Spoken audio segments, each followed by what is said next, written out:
Yes, so thank you very much for joining us. It looks very nice over there in the sofa.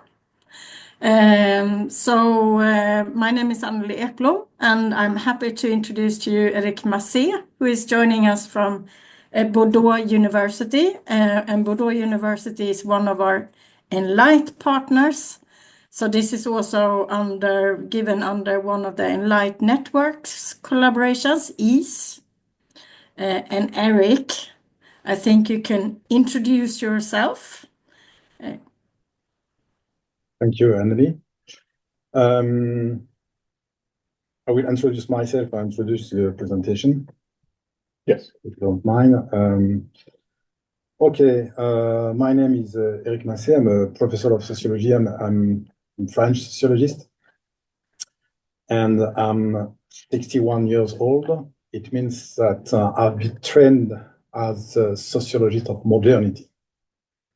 And as I will show, it's more and more difficult to stay a sociologist of modernity as far as the new name of modernity or the retrospective name of modernity is the Anthropocene.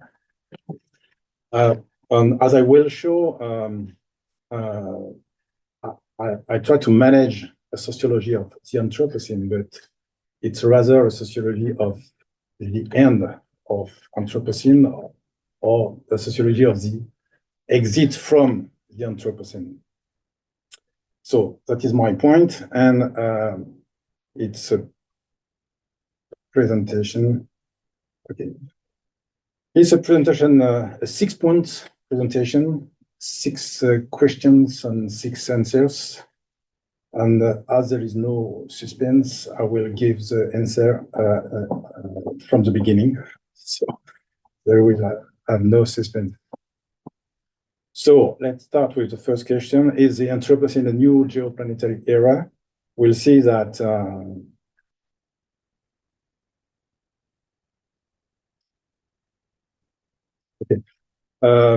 anyway, it doesn't matter. They have a lot of discussion among the specialists of Earth planet system. We'll see that the answer is no, but we don't care actually, and I will see. I will show that it's not important because it's a very anthropocentric issue, and it's not an environmental or a Earth planet issue. So we will see that. Is the Anthropocene an evidence-based reality? Absolutely. And we know that it's a catastrophic anthropogenic pressure on the planet Earth, which is unsustainable. Is the Anthropocene an unprecedented moment in the world human history? Absolutely. And what is the relationship between the Anthropocene and Western modernity? We'll see that the Western modernity actually is the Anthropocene and vice versa. And as we are trying to define the starting point of the Anthropocene, the question is, are we able to define the end of the Anthropocene? And we'll see that it's possible, and probably it will be during the 21st century.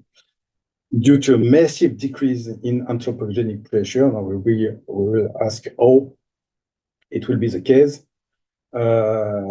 That is the last question, and we'll see that it depends on social relationships of power, and that is the sociology point. I will end by the sociological dimension of the Anthropocene issue. Is it okay? Let's move. First question, is the Anthropocene a new geoplanetary era? Of course it is. It could be if we follow the colleagues who are specialists. They propose to call it the Anthropokainos, which is in ancient Greek, mean the moment of the human footprint become a new geological phenomenon. And that's why they tend to define a third epoch among the Quaternary period, which could be called Anthropokainos, Anthropocene. And actually, they have a special commission, International Commission on Stratigraphy, who examine this new period validity, and they tend to think no, because it's too early to have something to say. Anyway, it's too short because they think the way they think it's billions of years and so on. And the most important, they have no significant markers. They call it a golden spike. You can have a look at this one. They have to find something in the ground, which is a marker, and they don't know what could be the real marker of the Anthropocene. But anyway, it doesn't matter because the Anthropocene makes sense less as a geoplanetary period than as an historical period relating to humans. It's very anthropocentric issue. And that means that social science must be at the core of the challenges and the issue of the Anthropocene question. But anyway, is the Anthropocene an evidence-based reality? And absolutely yes. There is no point.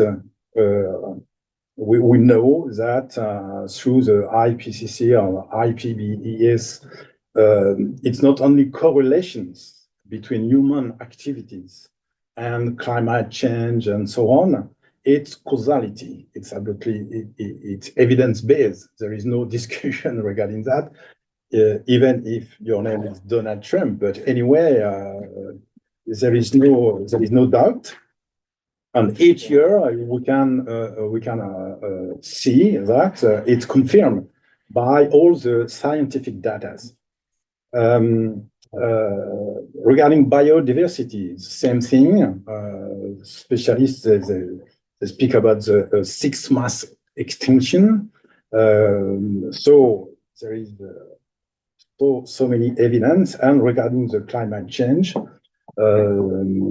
We thought it could be possible to limit at 1.5 degrees more, and we know actually that it will be 3, 4, or 5 degrees more actually. Even if just today we decide to stop all the green gas emission, the planet inertia is so important that we are sure that we'll have this hot heat wave and so on. The sea level will be higher and so on. So we know that it's evidence based. You convince Putin and Trump. Yeah. So, in short, we could say that Anthropocene is, we can define it this way, when exponential anthropogenic pressure on the critical zone of life, because Earth's planet is not in danger. The life on the planet is not in danger anyway. It's a very anthropocentric issue, actually. So when exponential anthropogenic pressure on the critical zone of life upset planetary boundaries and threatens the living condition of humans and associated species. This is my definition of what is Anthropocene. And it doesn't matter if their colleagues who are specialists or system or not, don't agree. Actually, the fact is here. So, is the Anthropocene an unprecedented moment in the world human history? Absolutely, it's very clear. And we have a discussion now with our other kind of colleagues. We're all the paleoanthropologists, specialists on human evolution and human history. So, if we observe the ecological markers like the greenhouse gases and the carbon, first of one, we see that before the 17th century, nothing happened. And after, just after the 16th or 17th century, we can see that the carbon and the temperature curves, they got higher and higher. So something has happened at this moment, and we have to find what. So it's important to say that there is no early Anthropocene, because it was one of the hypotheses that the Anthropocene didn't start from 1945 or since even the 16th or the 17th century, but very much before, due to the human activities since the beginning. But actually, if you can see this kind of data, it's not the case. Nothing happened before the 16th or the 17th century. You're saying that the Neolithic agricultural revolutions did not mark. Absolutely, because we have not to confuse what we call anthropization, that is my point, and the Anthropocene. And to understand that, it's absolutely evident that the adaptative evolutionary mode of the human species is to adapt its environment to itself, which is very different to the other species, who are adapted to their environment. And the main medium to do that is the human brain, which is the main tool of its evolution as a species, because it's a bio-socio-symbolic organ which make it able to change its environment on its own purpose. It's very specific to this species. So from the first beginning, human species change its environment, is transform the environment. That is what we call anthropization.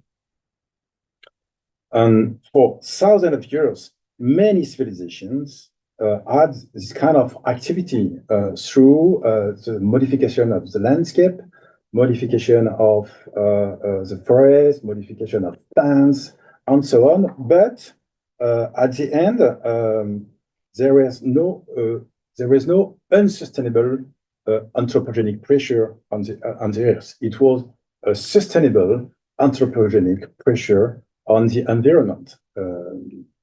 So something happened. So we don't have to confuse with the Anthropocene, which is a transition from this general model of anthropization, which was moderate and sustainable, to an exponential and unsustainable anthropogenic pressure with global effects. That is the true reality of what is Anthropocene, and it's a very huge change. There is a break regarding all the human history.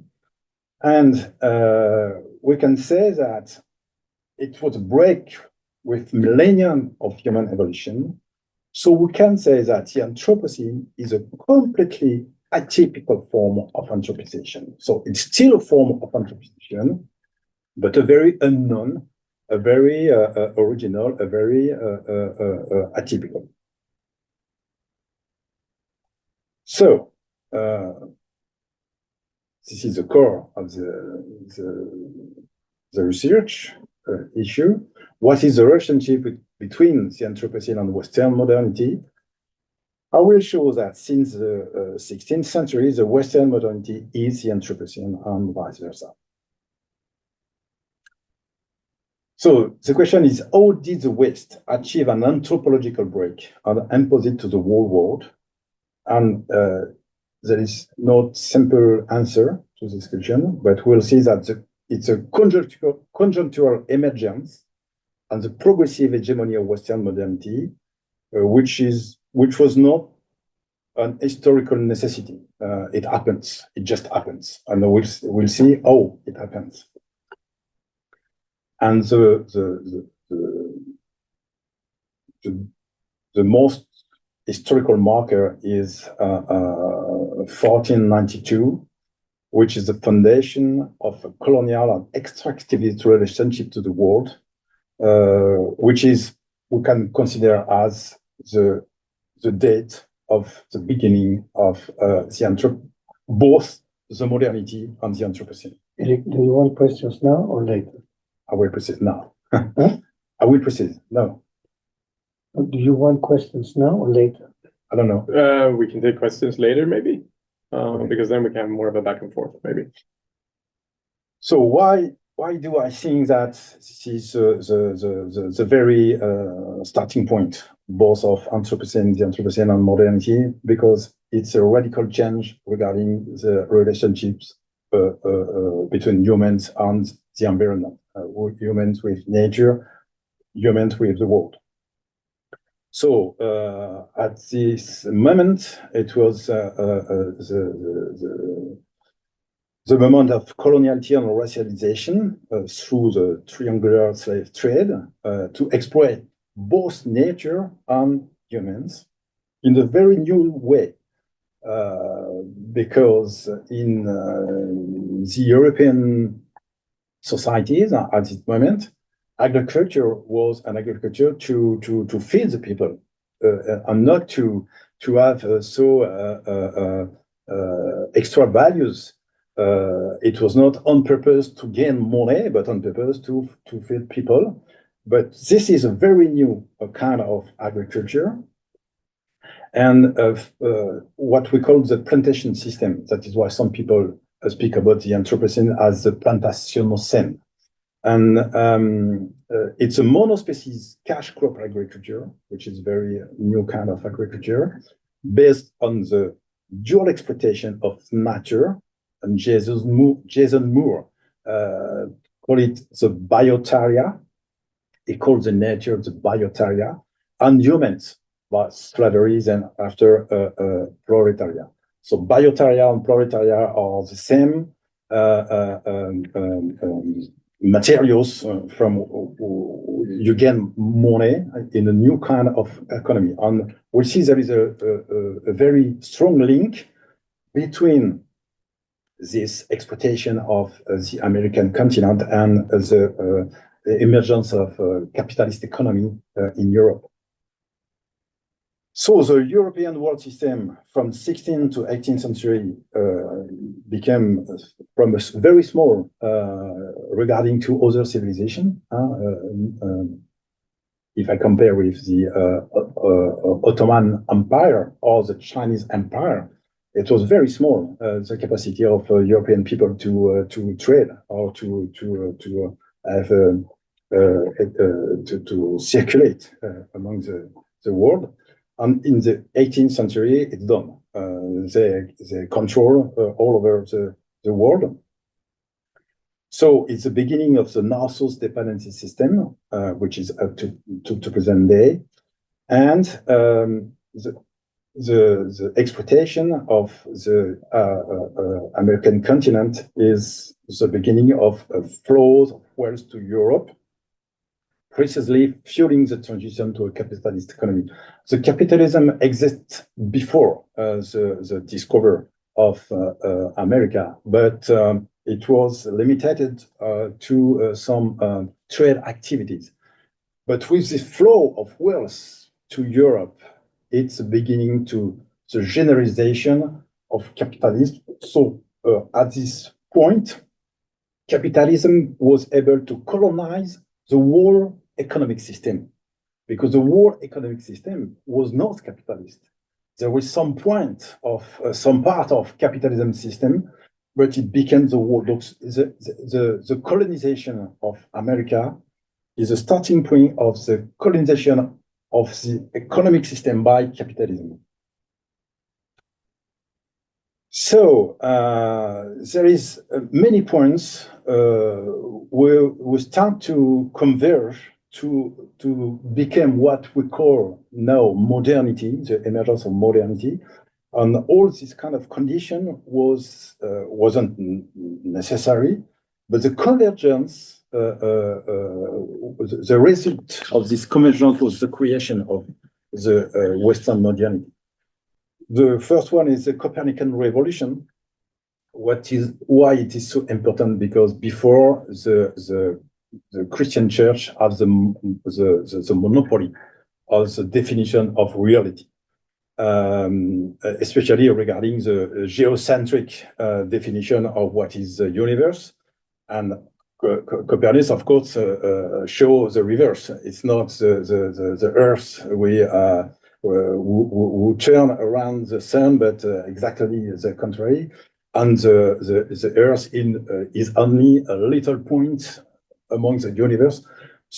And the most important is that Copernicus didn't need the hypothesis of God to explain the universe. This is the radical change. So the church lost its monopoly on the definition of reality, and it's what we call secularization. So secularization is very important because it's the only part in the world when we can see this dissociation between a cosmological view of the world, a religion view of the world, and the development of science, economy, politics, the art. Everywhere in the other civilization, it was very entangled, it's the same part, and the symbolic dimension of the world was very important, and no contradiction with scientific knowledge, which was the case in the Islamic world. There is no contradiction between the religious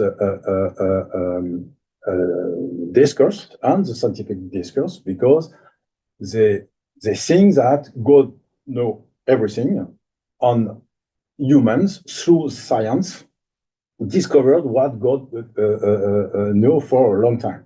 But it was not the case in European civilization due to this fundamentalist lecture of reality by the church.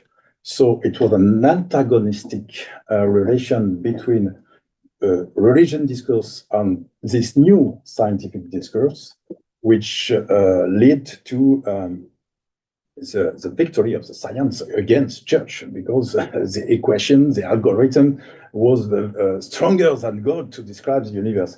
So the secularization is very important and led to the autonomy not only on science, but the same on technology, and politics, the invention of democracy. That's why we cut the king's head in France to cut the link between religion and politics, and of course of economics, which is no more on the supervision of religion, with the things you can do, the things you're not supposed to do through the religion thinking. True autonomization of economics. So it was a very possibility for capitalism to spread and to colonize the whole economic system, and the same for art.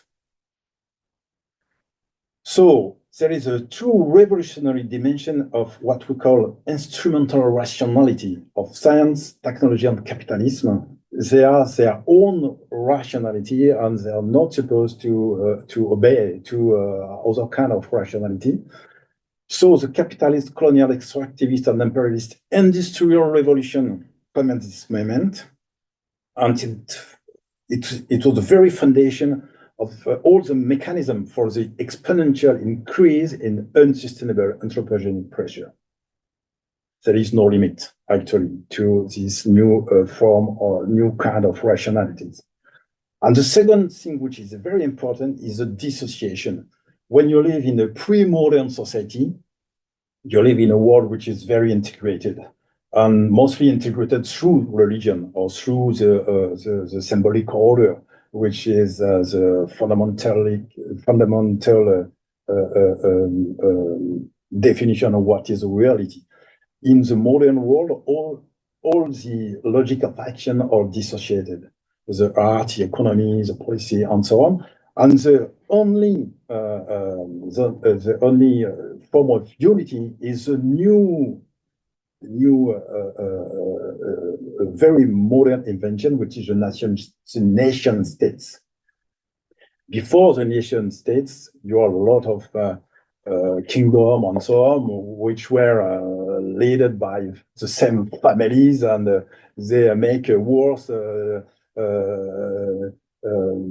between them. But the nation state is the very creation of the modernity, and defined both by its imaginary, the imaginary of the nations, modern nation state, its growth and progress, and through its power relationships. It means that the nation state was the institution of what we call now the double standard between those who benefit of the nation state institution and the others to whom you can transfer the risk. And this double standard and this risk transfer is a necessary condition for progress and growth. And the double standard is very well known regarding gender. The nation state is the head of what we call the modern patriarchy. It's the same regarding racialization through coloniality, and the exploitation through the exploitation of proletariat and biotaria, and the nation state or the unit institutional form which manage to lead this kind of modernity. And moreover, all types of modern economy contribute to the Anthropocene, not only the true capitalist economy, but the democratic welfare state, the promoting mass consumption through redistribution of growth. So they create new classes, new middle classes. They wanted to consume. They wanted to have new standard of way of life. Same thing with socialist states, because they promote the modernization by exploiting nature, and we know that the Russia and the Soviet Union, there was a champion of pollution, nature exploitation, and so on. And even from developing countries, because they have the chance to have oil, and they became a very strong partner of modernization. So a very active part of the Western modernity and of the Anthropocene logical fiction.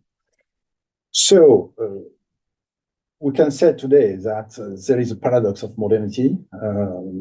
It was supposed to emancipate mankind from its original modernity through progress and growth. That was the main imaginary, and the forceful of this Western modernity. But as we know today, we have to pay the damage of progress. So the consequence of modernity is a forceful return of vulnerability, which is a very strong paradox. Okay. So if we say that the very beginning of modernity is the very beginning of modernity, we know that it was at the very end of the 15th century, beginning of the 16th century. But can we determine the historical moment of exit from the Anthropocene? And I will show that probably during the 21st century. Because we can say that the Anthropocene is already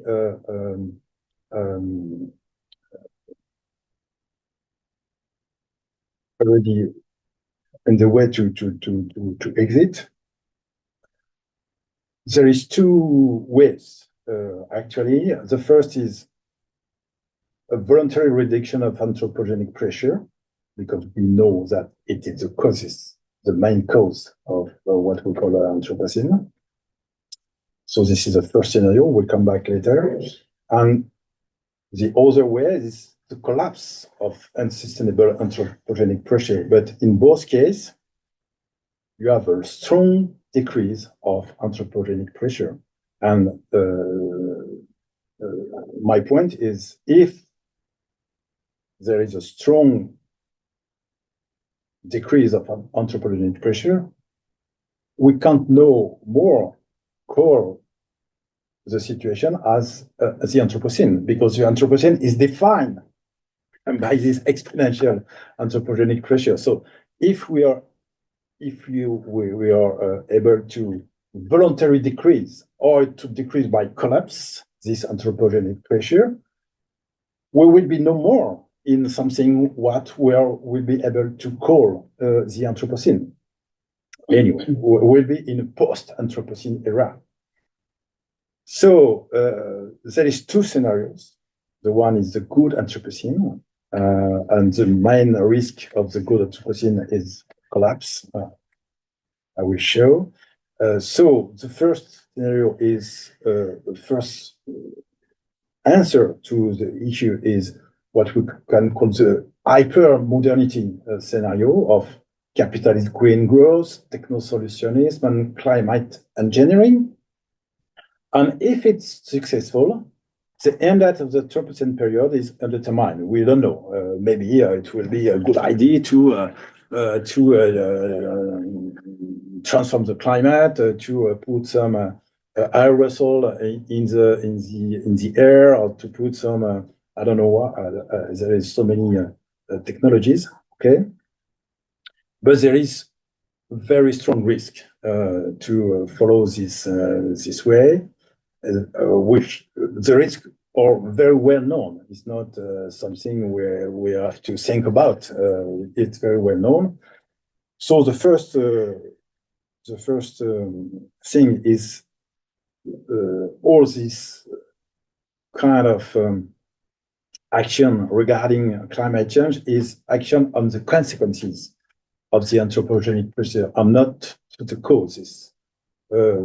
Moreover, it supposes a very strong, easy technological investment, a very high level of energy.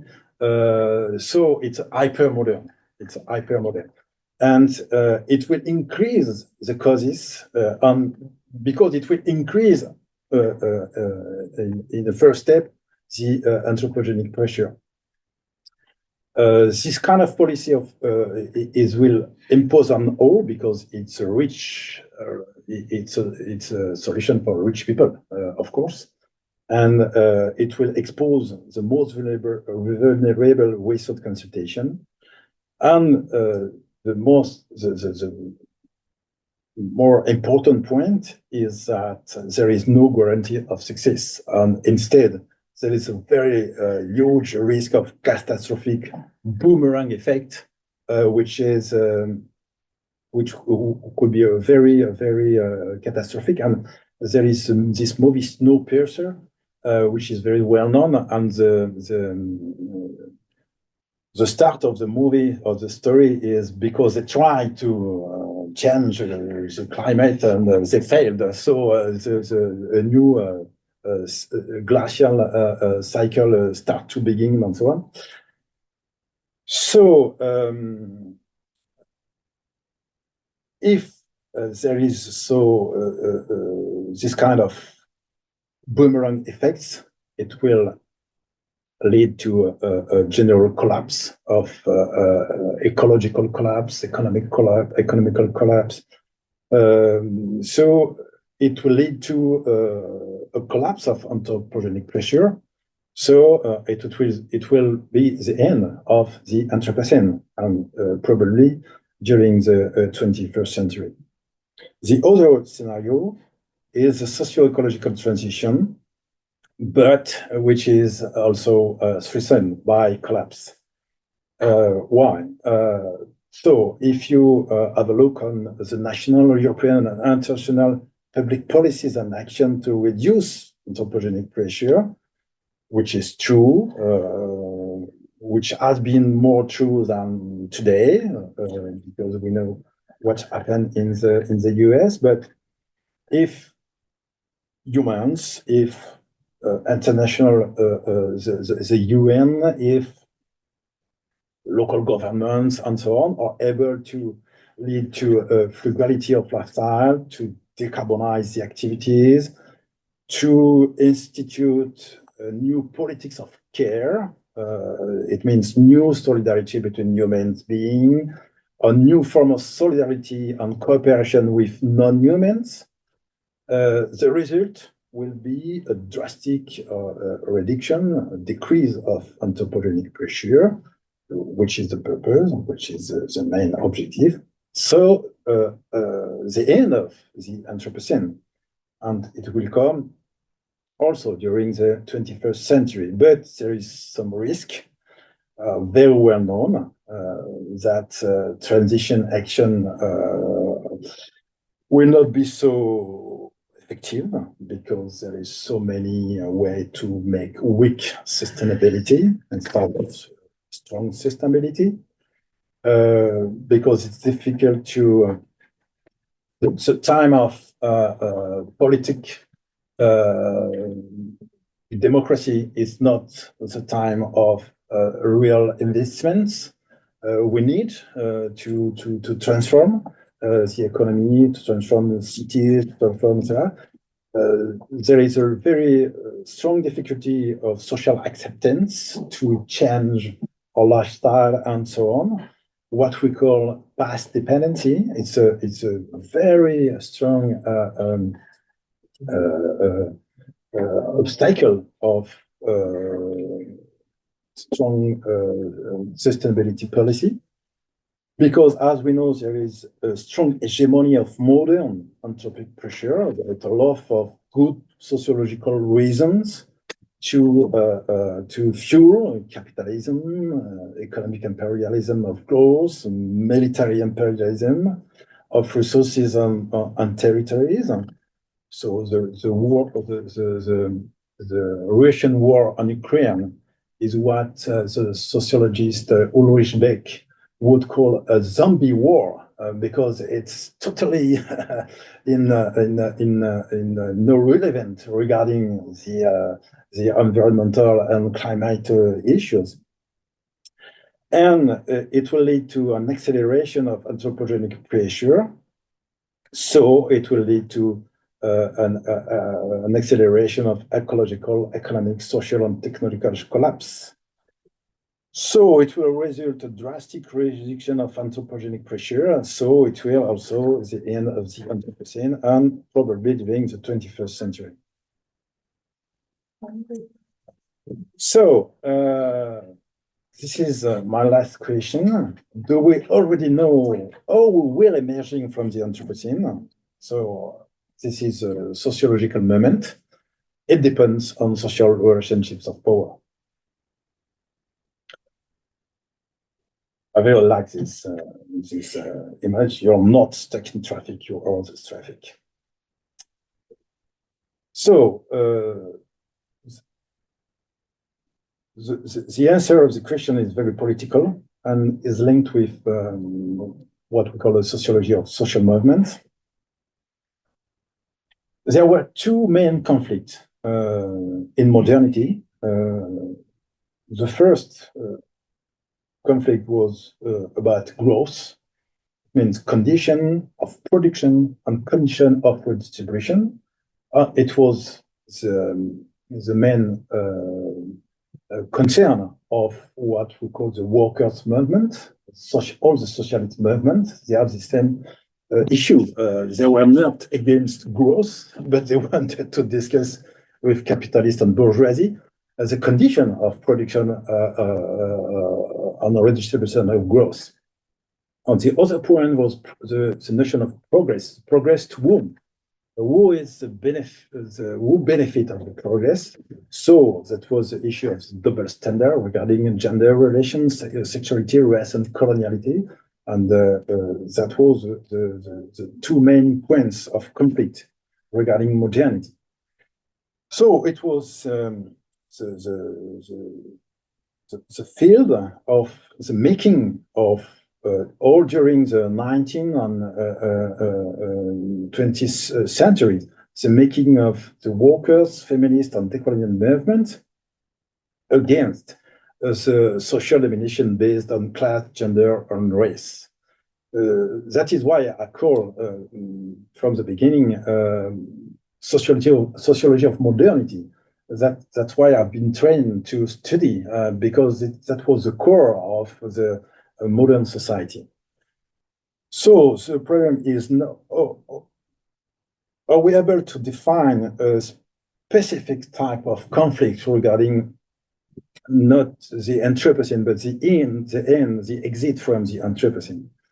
So I think that the main issue is no more growth or progress, but the issue of vulnerability, as we have seen. That is the main point of the issue of the Anthropocene.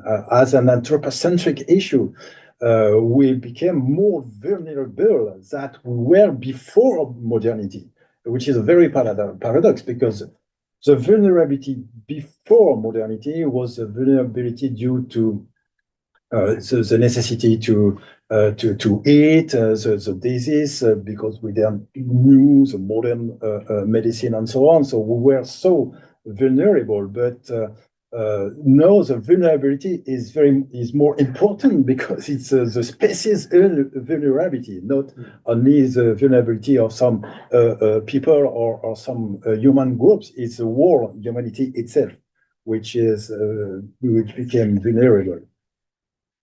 So the core of the conflict is techno-capitalist of growth versus which could be a socio-ecological transition logic of action. It means new form of solidarity and caring between humans and with non-humans. And the question is, are we able to see, to observe, to describe today some people, some actors, some social actors, cultural actors who are able to structure the political life, the social life, the cultural life through this new definition of what is the central conflict of the moment, the historical moment. So it means to observe on one side, the making of a socio-ecological or eco-feminist movement versus which is well known, the rationalities and past dependence of the modern development model. And that is the end of the presentation. All right, thank you so much.